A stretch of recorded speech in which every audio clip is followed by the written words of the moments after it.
Hi, this is Martin, and we've been using Tapcons to install the wood log siding over the cement blocks in one of our resorts.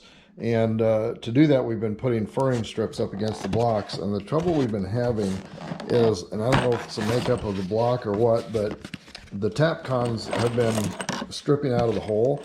It's like the hole is almost a little bit too big. And if you look close, you can see that the carbide cutting edge on the drill bit that they provide is a little wider than the shank of the drill bit. And so the hole, even though it's the right size for the screw, I presume, the hole is just a little bit big and allows the screw to pull out of the concrete blocks before it really gets a good bite. And so what we've been doing is taking the edge of these and grinding down the edge just a little bit.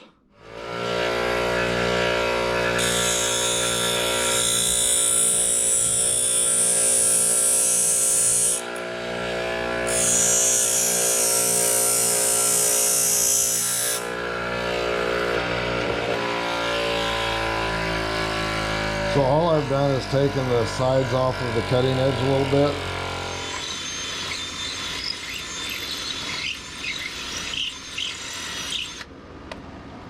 I'll just go straight as I can.